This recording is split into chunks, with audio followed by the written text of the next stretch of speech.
Hello అండి. మీరు ఎప్పుడైనా మొక్కజొన్నలతోని వెల్లుల్లి కారం అనేది ట్రై చేశారా? ఒక్కసారి ట్రై చేయండి. చాలా అంటే చాలా టేస్టీగా ఉంటుంది. మనకిది వేడి వేడి అన్నంలోకైనా లేదంటే దోసలోకి, ఇడ్లీల్లో కూడా చాలా బావుంటుంది. చాలా సింపుల్‌గా ప్రిపేర్ చేసుకోవచ్చు. ఫస్ట్ స్టవ్ పైన ఒక పాన్ పెట్టేసుకొని, కొద్దిగా ఆయిల్ వేసుకొని, కొద్దిగా పల్లీలు, ఒక టేబుల్ స్పూన్ మినపప్పు, ఒక టేబుల్ స్పూన్ ధనియాలు, కొన్ని మెంతులు, కొంచెం కరివేపాకు, కొద్దిగా చింతపండు, అలాగే ఇందులో ఒక 20 వరకు వెల్లుల్లి రెబ్బలు పొట్టు తీసేసుకొని వేసుకొని చక్కగా దోరగా ఫ్రై చేసుకోవాలి. మనం వేసుకున్న మినపప్పు, పల్లీలు దోరగా ఫ్రై అయిపోయాక ఇందులో ఒక కప్పు వరకు మొక్కజొన్న గింజల్ని గ్రైండ్ చేసుకోవాలి. మరీ మెత్తగా కాకుండా కచ్చపచ్చగా గ్రైండ్ చేసుకొని పక్కన పెట్టుకోవాలి. తర్వాత మనం వేయించుకున్న పల్లీలు, వెల్లుల్లి ఉంది కదా!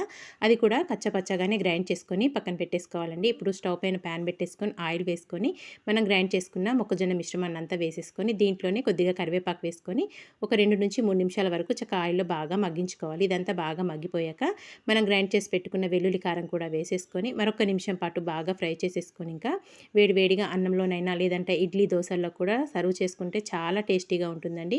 ఈ ఫుల్ వీడియో కావాలంటే మన ఛానల్‌లో పోస్ట్ చేశాను. తప్పకుండా మీరు వాచ్ చేసి ట్రై చేశాక మీకెలా వచ్చిందో ఒక చిన్న కామెంట్ అయితే చేసేయండి. అస్సలు మిస్ అవ్వద్దండి. చాలా అంటే చాలా టేస్టీగా ఉంటుంది.